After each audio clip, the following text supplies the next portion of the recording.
All right, welcome back to the Talking with Taylor podcast. I'm your host, Taylor, where we talk with anyone about anything, and hopefully everyone around the table will listen. Today, got a very special guest, a good friend of mine. We're just talking. We've known each other about 10 years.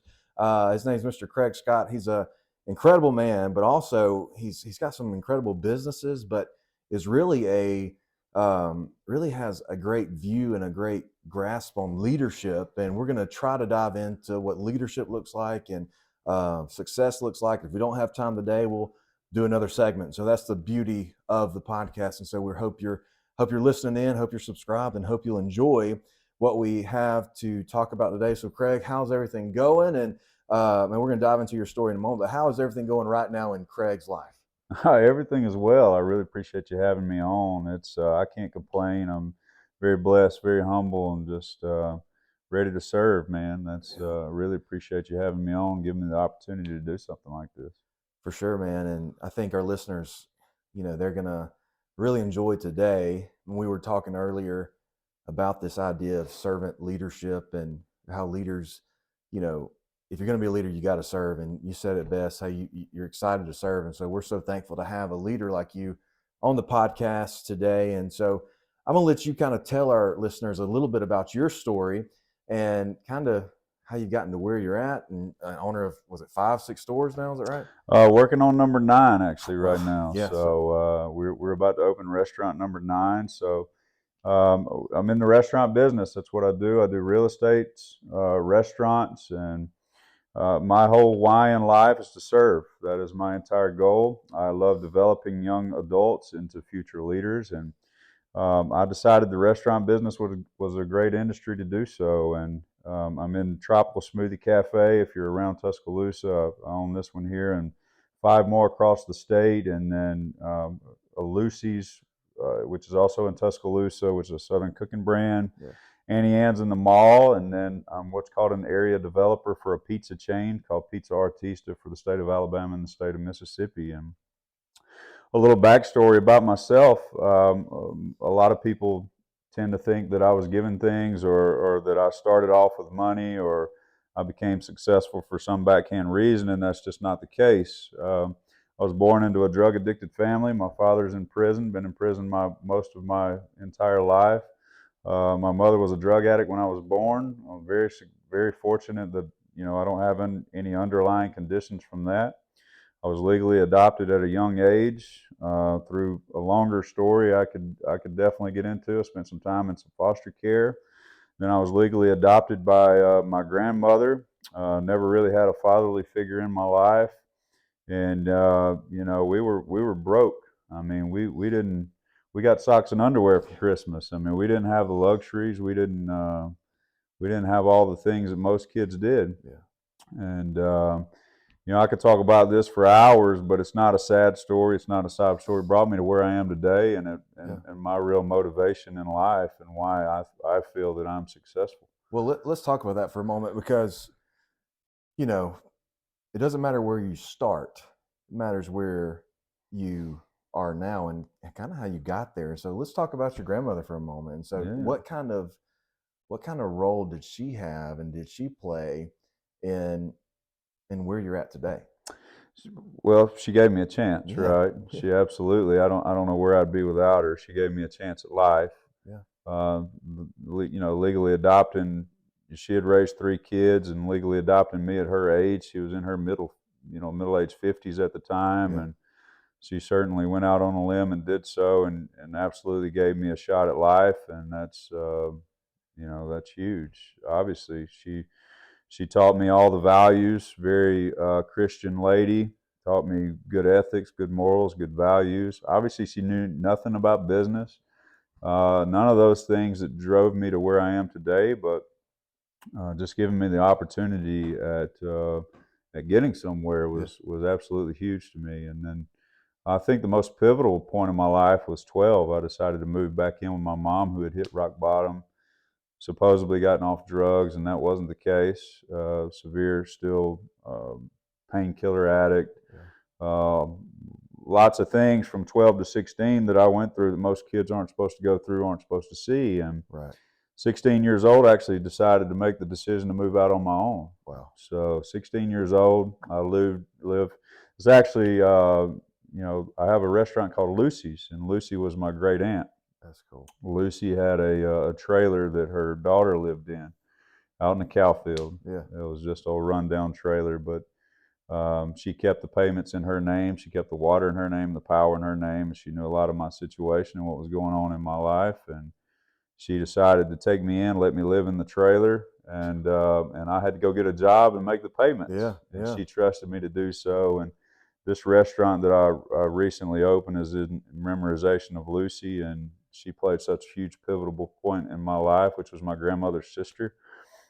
She played a huge role in that, and that is my real motivating factor is how can I develop, younger adults into becoming future leaders and showing them that, just because you didn't come from success doesn't mean you can't obtain it. Right.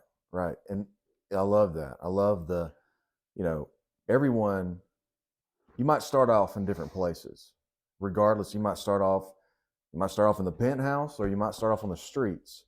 But ultimately, if given the chance, the choice is yours. We talked about choices a moment ago. And so, what are some of the choices you had to make and some of the sacrifices you had to make to be able to own 9 restaurants? I mean, everybody wants to have that success, and it's not instant. And so, what are some things that you had to sacrifice, some things that you had to do to just kind of to grind out, and hustle to make it happen? Well, it's like we talked about earlier. Life's about choices. Yeah. And this goes everything in life. If we're talking about health, you either choose to eat a cookie or you choose to eat an apple. Right. If we're talking about, education, you can either choose to watch Netflix or you can choose to read a book. Right. And, we talked about self-education will build you a life. Formal education, school education will get you a job. There you go. And you can't ever stop educating yourself. Right. And me as a young adult from 16 to probably 25 years old, I sacrificed a lot. I didn't party as a kid. I wasn't a drinker. I didn't do all the things that you see unsuccessful people still doing in their mid-20s and middle 30s. Right. I made the conscious decision based on my why, what my motivational factor was, why I wanted to become successful, to make those decisions. And, success is really simple. And people ask me how I became successful, and I say it's easy. Why are people successful is because it's easy. Why are people not successful? Because it's just as easy. Right. We're just trained as a society to go watch Netflix, to go scroll Facebook, to fill this factory. Your brain is a factory. And if you fill your factory with trash, your life's going to be trash. What you put in is your output, right? Exactly. And if you will fill this factory up with knowledgeable information, and what I like to call getting out of the people pile. Yeah, yeah. Dig your way out of the people pile. You have no choice but to be successful. And I think you said it right. It doesn't come overnight. I don't know if you've ever heard the story of the Chinese bamboo tree, but it's a seed. And you can look this up. This is a true story. That it's planted. It's in a very specific region of China, and they plant this seed. And you have to water the seed and take care of it every single day for 5 years, and nothing happens to this seed. For 5 entire years. Year 5, the tree goes 50 foot in 1 year. Wow. And the moral of that story is if you were to grow a tree 50 foot, picture growing a business, this huge business in 1 year, without a foundation, without a background, without a root system, right, which is what you're building over the course of 5 years with the seed. Right. The whole 5 years, you don't see what's happening, but you're building a knowledge base, you're building a root system with this tree. But if I grow a 50-foot tree in 1 year, I can just go over there and shove it over with one hand, and I don't have the knowledge, the resources, anything that I need to sustain a leadership base to grow a successful business. Absolutely. I mean, that's a great point, and I love you talk about those things, the roots that every successful person has. A couple of things I think that just kind of stuck out to me. Knowledge, right? You got to put in the time. You got to get in the books. You got to, and not just formal education, like you talk about self-education. That's a big deal. And so, not knocking formal education, but if you're going to have formal education, I would encourage you to also self-educate yourself, right? And so, don't have just a bunch of wall hangers, but I mean, hey, wall hangers look great and get you that job, but you might have put the ceiling on yourself. And so the knowledge, the another thing you said, the relationship, and so the relationships that you have. You talk about your aunt, you talk about your grandmother, you talk about the people along the way. Well, I think of two very successful people, two very successful presidents, one Republican, one Democrat, and so good thing we don't have to get political. We got two of them, and so former President George W. Bush, former President Barack Obama were both asked, what will make your presidency successful?